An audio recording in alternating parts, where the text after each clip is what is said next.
Let me start by saying a famous line coming from an online store. You don't go to the mall goes to you. That will be our topic this session.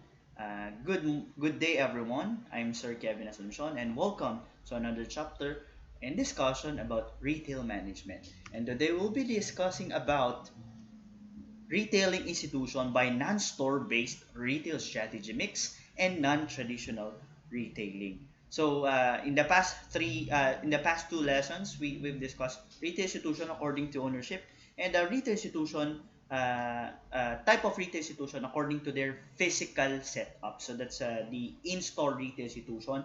So right now we'll be discussing non-store based. So you don't need a store right now, and especially using this modern technology, we can able to cater the needs of our target market without even spending for a physical store. How is that going? And how will be doing that? What strategies may be applicable in those type of settings? So without further ado, let's start our discussion. Okay, so we have different classification of retail institution according to the non-traditional retailing. So what are those strategy mixes, and what are those types of non-traditional retailing setup? So we have what we call direct marketing, direct selling, vending machine, World Wide Web, and other emerging retail format. Later we'll be discussing that. Okay, so first, retail institution by non-store-based retail strategy mix and non-traditional retailing. So, the first advantage, no, the first advantage of a non-store-based retail institution is many costs are reduced. If you remember, in the physical setup in the retail institution according to ownership, marketers are targeting that operational cost will be lowered down or trimmed down, no, so that's one of the concern of a business, because you'll be putting up a store, and that is tantamount to a specific amount of money, because you'll be investing to something and to someone. Okay, so many costs are reduced because it's low startup, and costs are possible, less costs are possible, no, inventories are reduced, hindi mo kailangan ng ganun kadaming inventories, no displays are needed as a demo, a prime location is not necessary, and then regularly staffed store hours are not important, so it's not specific time, no, so no opening and closing time in some certain situations, and the sales force may not be needed, not that much, because everything can be managed, and then business may be run out of a garage or a basement, no, because that's warehousing, so you might not be needing that, no, so that's one good advantage naman ng isang physical store, because they can stock up, no, readily available items, so it entails impulses in the certain specific situation. So later we'll be discussing those different types of retail institutions, no. Okay, so also it is possible for direct marketers to have lower prices, mas mura yung presyo nila, because it entails lesser cost. Sabi ko nga, lesser yung cost sa rent, sa garage, putting up a store, employees, and another cost that is relevant to putting up a physical store. That is why lesser yung price. So you just be needing that cost for purchasing, no, yung items, and also the transportation cost. Other than that, baka minimal na lang ibang gastos, no? And then that's one good thing about online selling. Later we'll be discussing that. No? So a huge geographic area can be covered in inexpensively and efficient manner. No? So because it is especially online selling, no? It has wider arrays of targets, dahil nakikita ka, it's advertising as well, no, aside that it's a sales activity, no, so it's advertising that people might know you because of just that online selling, no, so it's inexpensive, no, and you target a huge geographic area, no, nakikita lahat yan. So let's see what the non-store retail strategy can give you, no. So customer shops conveniently, no, customer shops conveniently because First, that there's no crowd. So personally, I am the person that I avoid large crowds, not just even in this pandemic, and even in the normal situation. I tend to go to a mall na mas konti yung tao, no? Alam niyo na mahirap yung maging artista. Kidding aside. Okay, and then there are people that are avoiding parking congestions because that's part of the stress.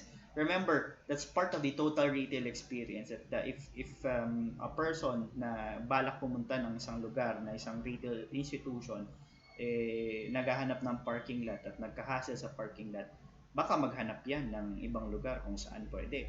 Di ba?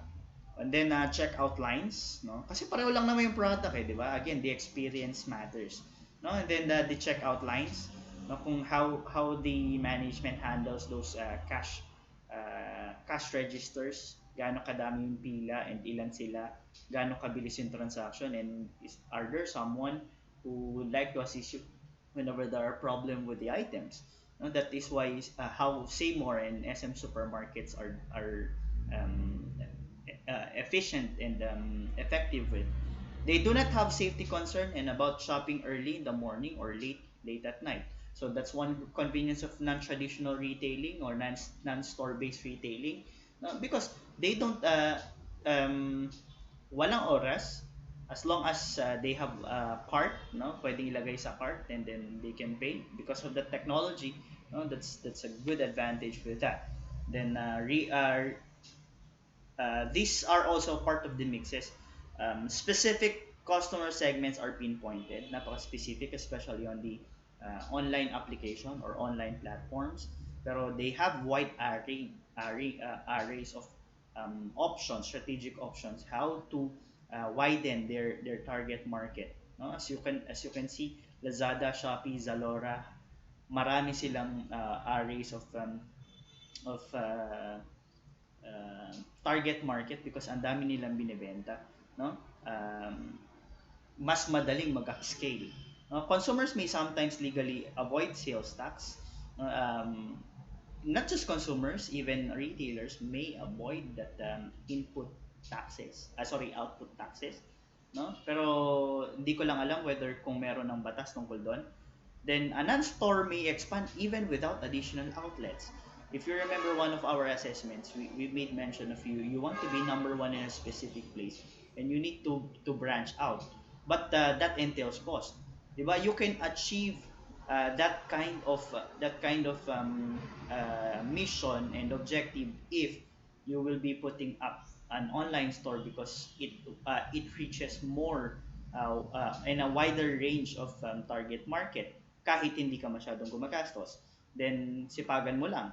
Then products cannot be examined before purchase. This is one of the downside of online and non-traditional selling, no, and non-traditional retailing because you cannot examine the items beforehand. That is why one of the strategies of online platforms or online stores ay ang ginagawa nila ay they post reviews coming from other users and buyers so that people will trust, especially yung shoes, no? Kasi ang hirap naman na hindi mo alam yung shoes.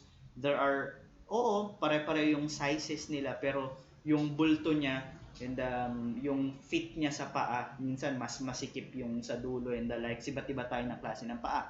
So dun sa mga review na yun, it helps to provide information to the customer to trust with what you are selling, no? Kasi hindi nga physically, no, kanya nga naisip nila yung mga reviews na yon, no? And kung legit ba o hindi, no, that's a downside pero nagagawa nila ng some strategies how to avoid that mistrust of their customers, no? And then product cannot be examined and um, your coupons, no, your vouchers might not be that effective. Again, might not be. In so many instances, your your uh, your coupons and vouchers might be used especially on paydays and other holidays and other occasions, especially in the Philippines, because it entails buyer behavior, no? Um, but Do you think that people really shop no sa online araw-araw basta-basta? Yes, there are people that has that kind of behavior na depict yun sa Kapuso Mo, Jessica. So those are online shopping addicts, and even in Bawal Judgmental they were featured, no? But more frequent than not, kumukuha lang sila ng voucher, dun lang sila bibili. Of course, you as a customer, dahil pandemic, no? Nakakamura ka na you're getting that catalogs or vouchers, no? But that's costly because you are providing them that 10% of your possible income, no? So yun yung downside ng mga catalogs, because at the very least, di ba, you need strategies paano sila magstay and magkaroon sila ng reason na bumili. Di katulad pag nasa harap mo na physically yung item, nagandahan ka. Minsan there's a certain cognition or a mental process na, oh, bilhin mo na yan. Ngayon mo lang naman eh. But on an online shopping, you can defer, no? You can defer your purchase. No? That's one downside of online shopping because you just put them into the cart. No? Or di katulad kapag nasa physical situation, there are certain circumstances, not every time, but there are certain circumstances na sobrang galing ng isang salesperson at kahit nag-aalangan kang bumili, napabili ka, no? Sa online selling and those other platforms ay lesser yung interaction because yun na lang yun, no? Except if you're doing uh, online selling in Facebook, no? So there's a separate platform to that. And one disadvantage of that is because you are dependent with your delivery system, no?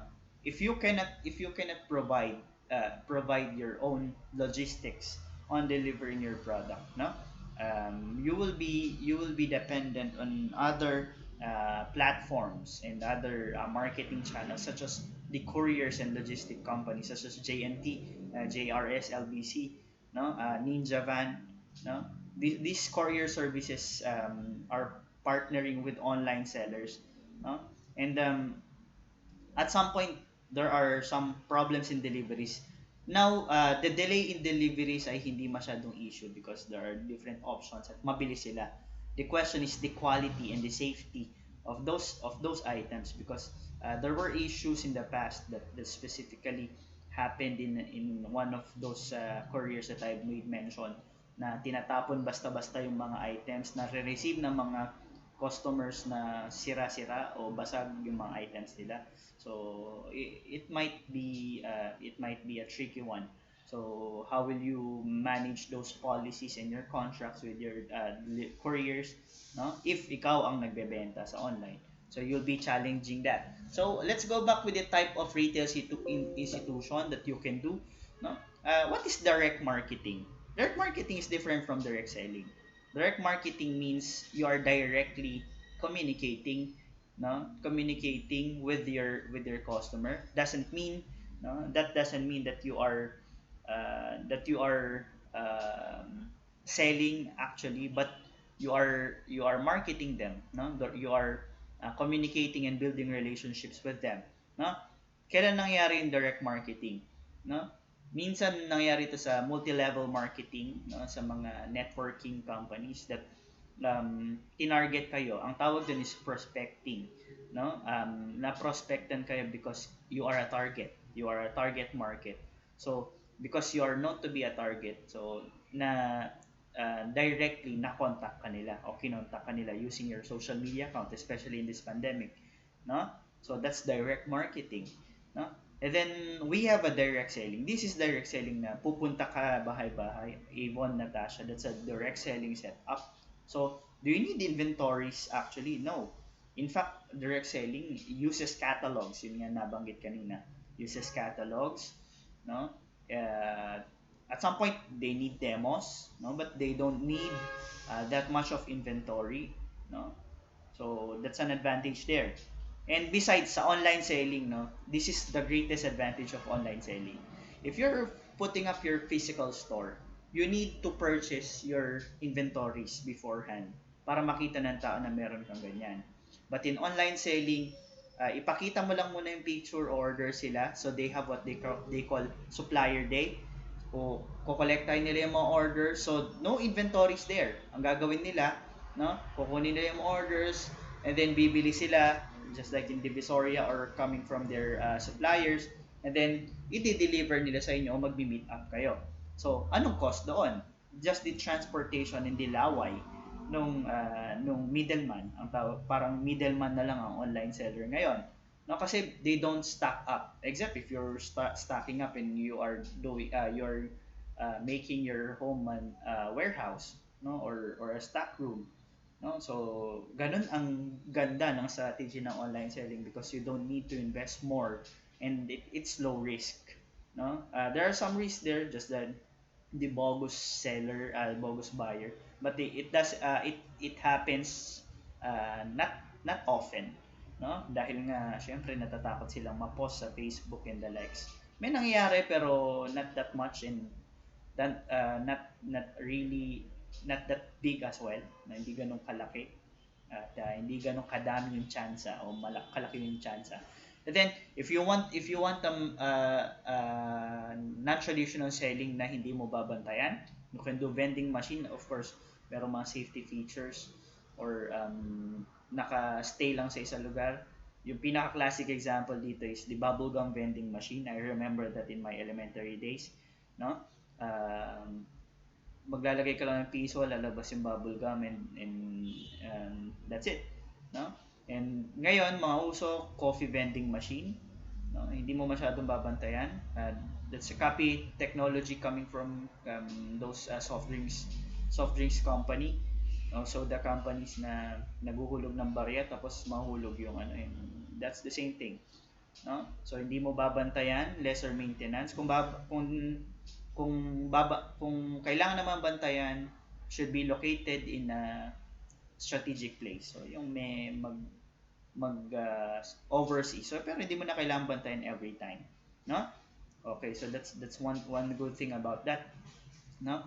And then the World Wide Web, eto malawak to because it's not just the World Wide Web now, no? It's not just the World Wide Web now that is overtaking non-traditional selling, but in fact, no, we have now Facebook as the fastest growing marketplace, no, that you can buy and sell, no, some other products because let's admit it that the people are dependent with the social media, particularly in Facebook, and they can see ads there, they can see posts there, no? And nearly everyone has those um, Facebook accounts, no, na pwedeng makita. And then madaling mag-advertise, madaling mag-share, no? So the World Wide Web, not just the www.facebook.com, but in fact the Facebook application, since we are dependent with these smartphones, no? So automatic meron ng application, no? Or you can download that application to be used, no? So that's why napaka flexible and napaka upscaling ng klase ng ganitong mode ng retailing. And then yun nga, Facebook, that's online selling and even live selling. Ito uso, no, para sa mga nakarelate ngayon. Yun nga ano yung mga live selling na madaming mga strategies. No, I know what you're thinking now, no? And then other retail formats such as other applications. No, in fact, meron ng direct marketing approach. May nagte-text na nga, may nag-email, no? Ini-email ka ng Zalora, Lazada, Shopee that you left something in the cart and something in your cart is on sale. No? That's direct marketing, no? And then those applications are now our emerging retail format because they are upscaling very quickly, no, that dati they just sell this, now they can load you up, no, and then you can pay bills now. So the same thing with physical stores, they are developing and keeping things innovative. In fact, in those applications meron na nga mga games for you to stay up there, no. um, and something to look forward because they want that loyalty or that screen time with that application. Parang ano, parang sa physical situation, you want you want your buyers to have more reasons to be there in your location. So that's the idea there. Okay, so that's the wrap, no? And thank you very much for watching. I hope that you enjoyed and learned this session. See you on to the next one.